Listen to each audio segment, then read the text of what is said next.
Hari ini SMK Negeri 1 Surabaya menerapkan kegiatan belajar mengajar tatap muka. Untuk mengetahui kondisi terkini sudah ada rekan Oki Arisandi di sana. Selamat siang Oki, apa saja syarat agar sekolah di sana bisa melakukan proses belajar mengajar tatap muka? Oke, selamat siang Wilson, Deta, dan juga pemirsa. Beberapa syarat yang harus dipenuhi oleh sebuah sekolah agar bisa melaksanakan sekolah tatap muka bagi siswa-siswinya adalah yang pertama, di mana kota atau kabupaten sekolah tersebut harus setidaknya berzona kuning atau dengan risiko rendah penularan COVID-19. Dan seiring dengan melandainya penyebaran COVID-19 di wilayah Jawa Timur, terutama di kota Surabaya, pemerintah Provinsi Jawa Timur yang menaungi sekolah SMA dan SMK kini mulai memberikan izin kepada sekolah menengah kejuruan di Surabaya setidaknya untuk melaksanakan kegiatan belajar mengajar tatap muka atau secara langsung. Namun untuk SMA masih belum, karena memang sejak awal September 2020 lalu uji coba di SMK sudah mulai diterapkan, lalu pada awal Oktober 2020 kegiatan belajar mengajar secara langsung mulai diintensifkan. Namun di SMK Negeri 1 Surabaya, kegiatan belajar mengajar secara langsung ini hanya diikuti oleh siswa kelas 12 saja atau kelas 3 SMK.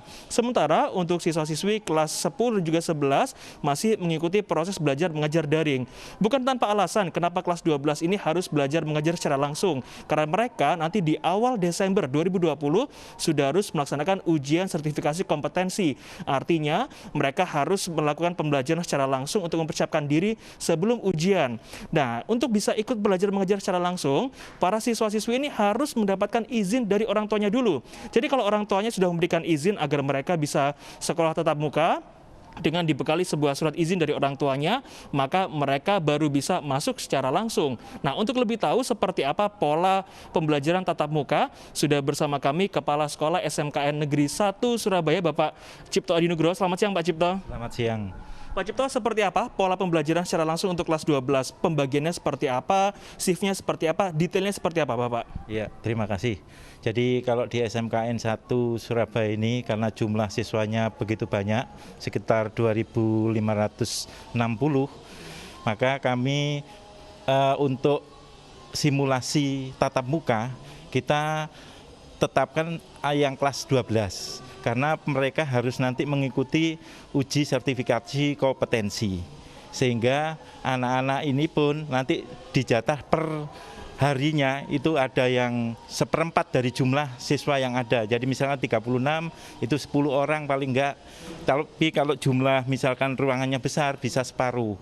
Itu. Jadi ini sudah kita siapkan anak-anak untuk yang uji sertifikasi kompetensi, insya Allah nanti bisa mengikuti semuanya di kelas 12 ini. Oke. Ya. Nah, tanggapan dari orang tua sendiri sejauh ini seperti apa, Bapak? Apakah seluruh wali murid mengizinkan anaknya untuk mengikuti belajar mengajar secara langsung atau seperti apa? Ya, kalau untuk tanggapan dari orang tua, kemarin kita sudah luncurkan survei, Pak ya. Jadi survei untuk yang sanggup mengikuti tatap muka. Ini ternyata hanya 70% yang bisa mengikuti tatap muka. Sehingga itu yang kita jadikan dasar untuk kita bisa tatap muka itu. Tapi tetap di sekolah mulai awal masuk itu pakai termogan, pakai masker, kemudian masuk ke bilik sterilisasi, kemudian cuci tangan sebelum masuk ke ruangan. Oke, berarti 70% orang tua sudah mengizinkan anaknya untuk mengikuti pembelajaran secara langsung. Lantas saat proses belajar mengajar secara langsung, bagaimana usaha yang dilakukan pihak sekolah untuk memastikan bahwa seluruh wali murid ini mematuhi protokol kesehatan, Bapak? Ya, jadi yang jelas untuk siswa itu semua harus yang awal masuk itu menggunakan masker. Kalau misalkan dia tidak masker, itu langsung disuruh untuk kembali, atau mungkin kalau di sekolah ada jatahnya masker itu kita berikan ke masker. Kemudian termogan, kalau di luar misalkan 37 derajat itu kita suruh untuk pulang. Itu ya, seperti itu. Terima kasih Pak Cipto Adi Nugroho, Kepala Sekolah SMK Negeri 1 Surabaya. Jadi memang setiap harinya ini hanya ada 800 siswa kelas 12 saja yang mengikuti belajar mengajar secara langsung, dan itu pun dibagi. Jadi per hari ada sekitar 200 hingga 250 siswa saja, dan itu disebar ke sejumlah kelas dan laboratorium yang ada di SMK Negeri 1 Surabaya, sehingga satu ruangan kelas setidaknya hanya berisi seperempat atau 25% saja. 9 hingga 10 siswa itu untuk membatasi jarak satu dengan siswa yang lainnya. Wilson dan Deta, saya kembalikan ke Anda di studio. Baik, terima kasih Oki atas informasi Anda. Selamat bertugas kembali.